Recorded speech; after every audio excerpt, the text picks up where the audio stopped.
Our last speaker is Professor Tyler Lay. Tyler holds a chair professor position at OSU, and he's very well known within the state and nationally. So I would not say too much about my dear colleague, but Tyler, to many, represents civil engineering from OSU, even though all my colleagues, including myself, do a lot of work, but he carries a huge load in both research, teaching, and outreach. And he's talking about something today I thought is not his passion. His passion is concrete materials, right? If you're talking about concrete, he's the Mr. Concrete. But today he's going to talk about construction, weather, and freeze and thaw. I suspect it got to be related with concrete. Concrete's coming, brother. Don't worry. Thank you, Kelvin. Thanks, everybody.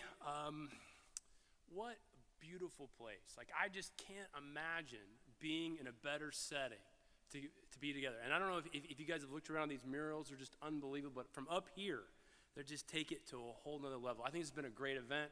I want to give Dr. Zaman, thank you so much, to your group. Everyone, please, round of applause for them. This has been a beautiful, beautiful event, a beautiful location. Thank you so much. Growing up in Oklahoma, you can't help but notice the weather all around you. And I don't know about your structures, your pavements, your bridges, but you think about designing them for trucks or for cars or for whatever. But do we ever think about designing them for the weather? I've been thinking about this for decades, right? I've been excited to actually get some research. And I'm going to be talking about concrete. I'll be talking about quantifying ice damage in field concrete with my PhD student, Li Shu Chen, who just had a baby yesterday. So congratulations, Li Shun.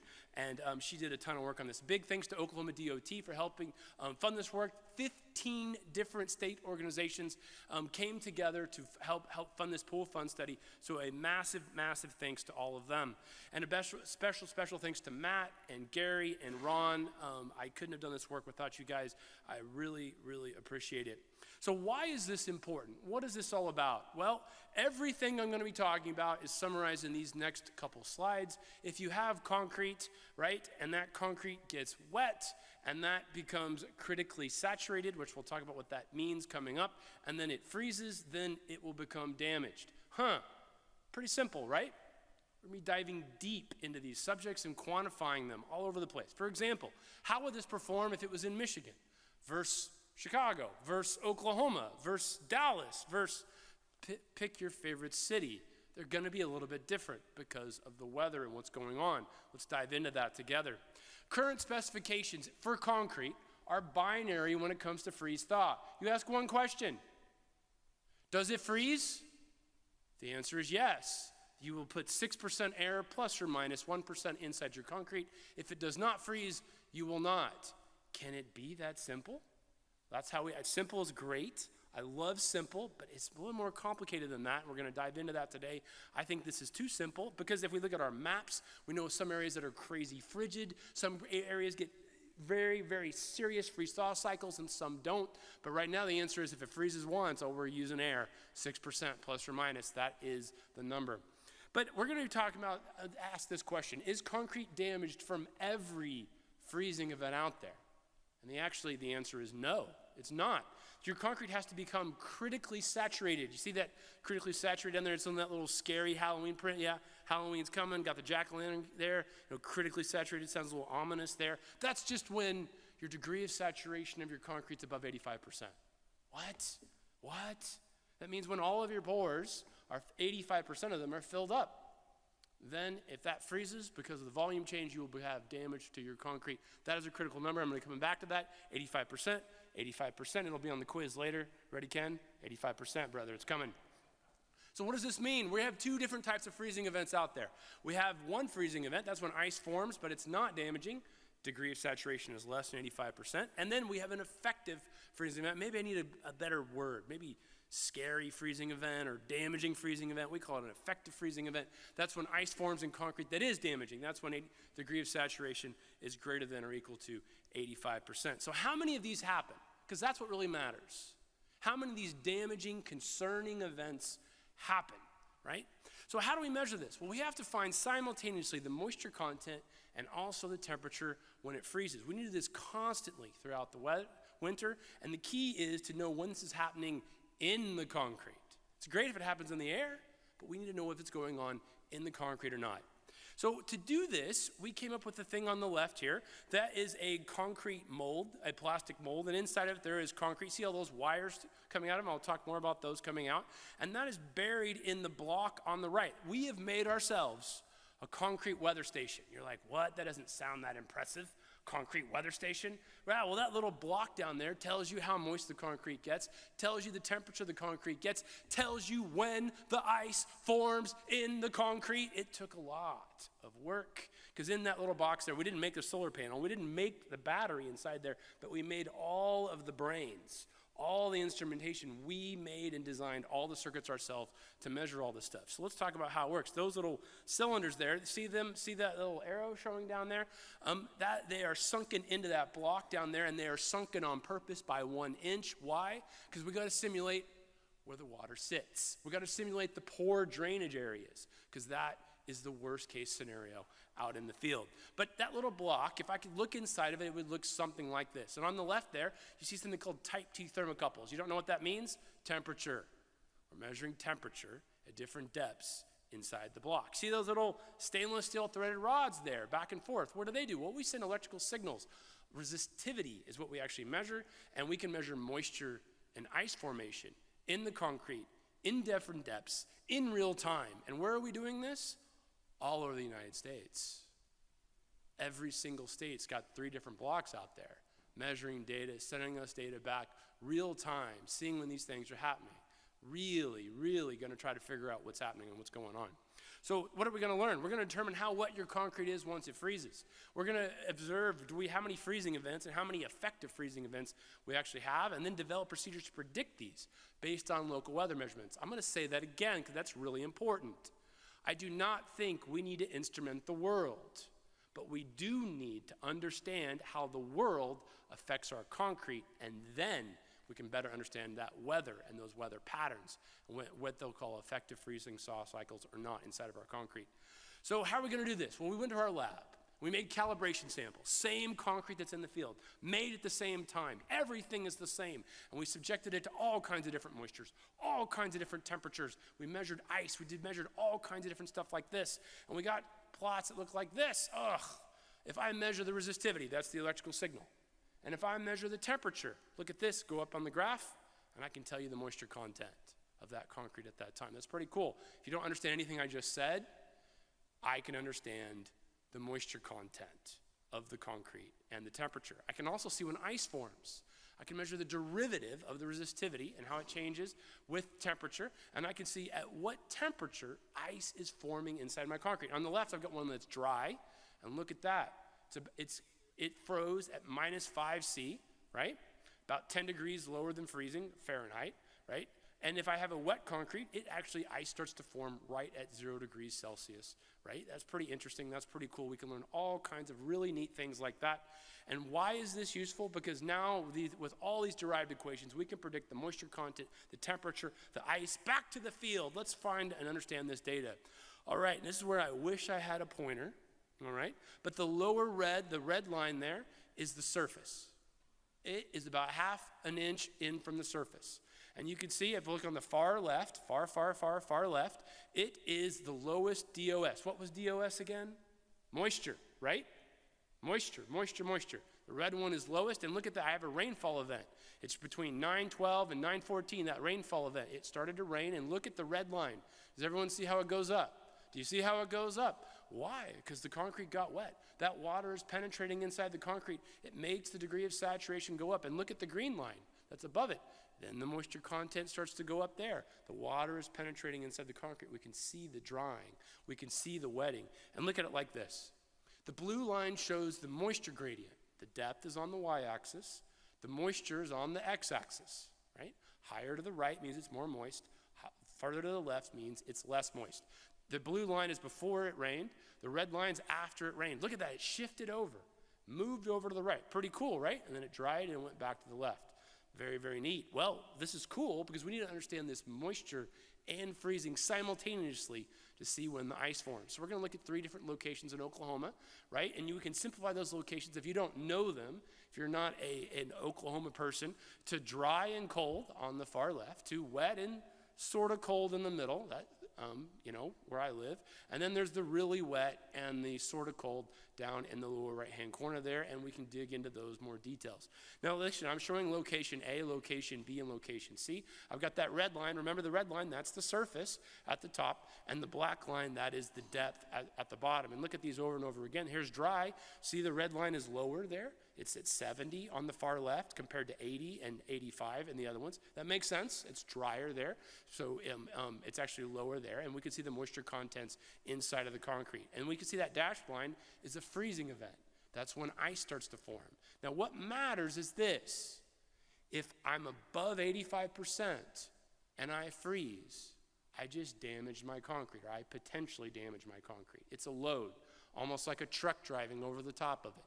And anything that's below 85%, I don't care. It's not damaging. It's not stressful. Yeah. There's going to be many more jokes, so yeah, get ready, right? So, but notice that the innards of the concrete, the ones at least 2 inches or so inside, always stay moist, always stay very saturated. So these wetting and drying events that we measure over and over and over again, they really affect that top 1.5 inches. All right? The insides of the concrete stay moist, right? So that means when freezing event starts to happen, that can be damaging. So this is what's from Guyman, Oklahoma, all right? And I'm going to just point out just a few things here.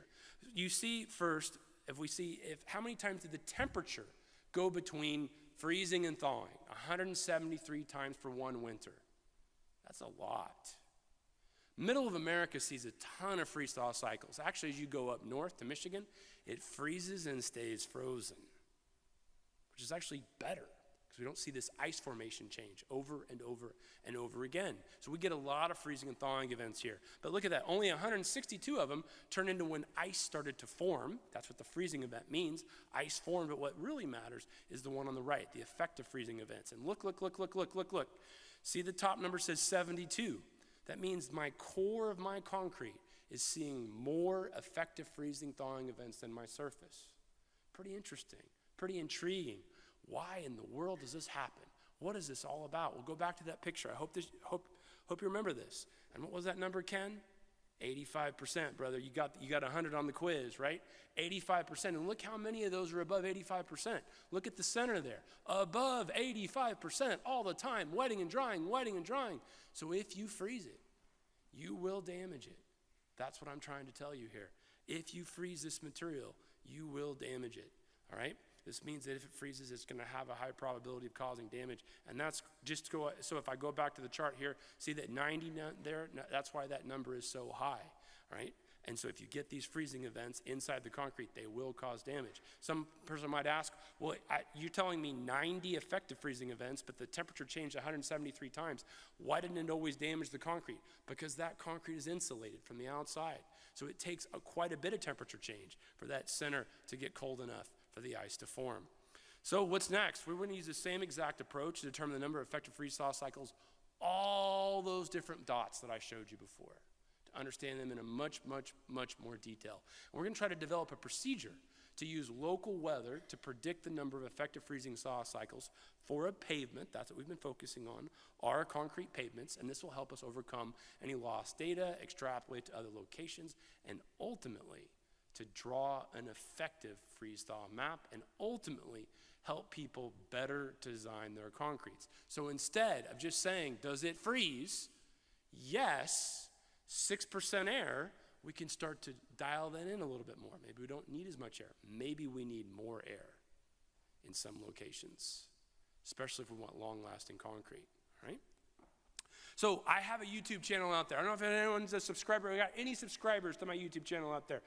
Not everyone has their hand up, so I'm excited for all of you to subscribe this afternoon. I want to see all my numbers go up. I've got over 75,000 subscribers. I get over 10,000 views every single day, all about concrete, baby. That's what's all matters, right? Concrete, right? What else is there, right? I know. There's rock, there's cement, there's admixtures, right? But please, please, please check me out at youtube.com/TylerLay, and you can learn about that. And I've already got my Halloween costume picked out. I'm going to be a Jedi. I've got my robes. I hope you do too. Thank you, thank you, thank you. I take any questions if you have them. Take care.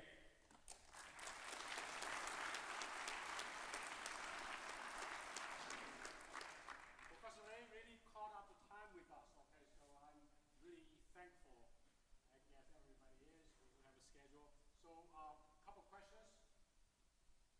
Yes, sir, in the red shirt.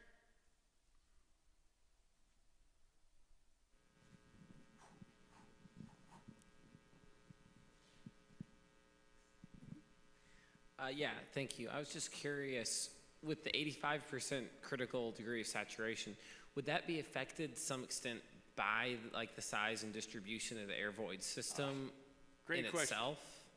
Great question, great question. So 85% is, so his actual question was, remember how I said 6% air, right? And I simplified that? That's not so easy, right? There's some higher quality air contents and lower quality air contents. And you are correct. As you go to higher quality air contents, closer bubble spacing, that critical degree of saturation goes up, all right? That number, though, will go from about 85% up to about 92% in the absolute best cases. We're kind of designing for a worst case scenario, right? We have those, since we have all the data, we could dial that into our ultimate models, but that's kind of where we're starting from. I hope that makes sense. Thank you for that great question. Oh, we got two more. Yes, sir. You said if there is no freezing, zero air. What about wetting and drying? That also is just the same effect of freezing and thawing. When it is evaporating, causes pressure too. Say it again, sir. You said when there is no freezing, there's zero air. But what about wetting and drying? Yep. Rain then heats up and that moisture evaporates, causes pressure inside. Yeah, there is no impact on concrete. Concrete is a stiff material, and you can lose and gain vapor very, very, very easily. Now, if you take a torch and put it on concrete, because I've done it, it will pop, it will go crazy, it will blow up, but that doesn't happen very often. We don't usually set our bridge decks on fire. Rocks, certain size aggregates, certain types of aggregates can cause problems and can shrink and swell. If you have sandstone, that is a big deal. But a lot of the materials that we use, a lot of the dolomitic limestones that we use and limestones we have, they don't really have a massive volume change when that wetting and drying starts to happen. There was one more in the front row. Did you have a question, sir? Thank you.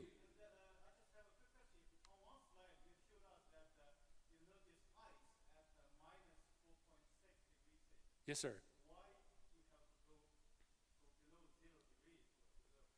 Great question. He asked why, I showed a certain slide earlier, and I said that when my moisture content changed in my concrete, that the freezing temperature changes inside the concrete. So if you try to study ice formation, and I have a lot, you'll actually find that you need a nucleating point to cause that ice to form. That even though all of the energy is set up to form ice, if there's not something that sets it off, it won't happen. When I have lots of water, lots and lots and lots of water, 100% degree of saturation, it's very easy to find a nucleating point. So it happens right at zero. If I get dry, not as much water in there, the probability of it finding a nucleating point goes down, and therefore your temperature has to go lower for it to actually form inside the concrete. Does that make sense? And please keep in mind that I'm talking about like ice everywhere, right? There may be a few ice crystals here and there, but before them to and spread, that's what you need, that low temperature. Thank you so much for the question. Thank you.